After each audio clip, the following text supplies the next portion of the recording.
Like, I actually have a story with the first one, which is when I bought it, it was actually the Game of the Year edition, right? I remember pretty much, like, it was like noon when I installed it, right? And then I started playing it. And then I remember at one point I blinked, you know, and it was all dark around me, and it was 3 in the morning. And I'm not even kidding. It was like, it was insane. It's like the world around me didn't exist anymore. You know, it's like when I don't know if you've ever tried that. If you fix a light, like really without blinking for like a minute, everything around it becomes dark. It's just like, I don't know.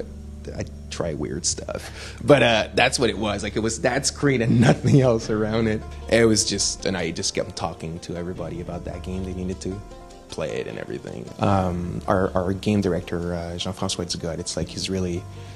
And that's really what they, as much as I analyze where I was going visually with the game, like they really put so much effort into getting what the main pillars and what the main feelings of the SX1, what made it so fun and so successful.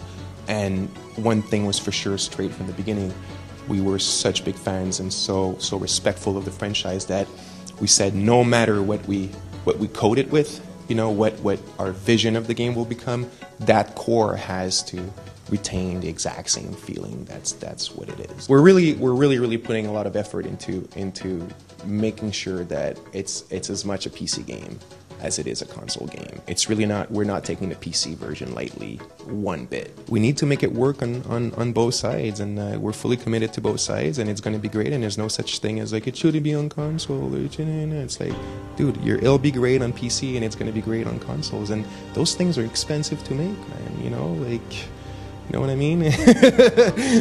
I wanted to find some kind of a fable or a myth, you know, that kind of worked with the main theme of human revolution, which is transhumanism, right? I just really wanted to have something that would give me a lot of inspiration and kind of like a strong foundation that would inspire, you know, like the story and the visuals and all that kind of stuff, you know, and give really like a specific flavor, you know. It would actually just by default almost make sure that our soul, like the game soul and the flavor, would be different than other products just because of that, you know, related myth, if you want. So whatever, like I read a whole bunch of stuff, you know, like the Egyptian stuff and the you know, the La Fontaine's fables, and then I got to the Greek myths, right? And then the Icarus stuff, and I was like, man, this is it. This is transhumanism right there. We're augmenting themselves, right? We can't fly with our anatomy, so he makes those artificial wings. So right away, bang, that's cybernetics. And if you read like all the books we read on transhumanism and singularity, like the Ray Kurzweil stuff and all those books, they all talk about, you know, the great stuff about you know, transhumanist technologies and where this can bring humanity. But they also say, you know, not all of them, but a lot of them, you know, they mention the dangers of it. You know, it's like often what I say, it's like a plastic surgery. You know, you have like really that freaky stuff where people, it's like, why did they go so far, right? And it's going to be the same with like all those great transhumanist technology. So that's what the Icarus myth represents. It's like if we go too crazy, if we get too close to the sun, we'll burn ourselves, right? And there's dangers there. So I was like, this is great. This sounds perfect. It made sense to me. It made sense to the whole team. And then we decided to use that as a backdrop. Now, if you look at handrails, right, in parks, there's pegs on them, right? That wasn't pegs 25 years ago. There's no reasons, they had no reasons to put pegs on those things. Why is there pegs? It's because, you know, skateboarders and rollerbladers started using them as a playground, you know. So they put pegs.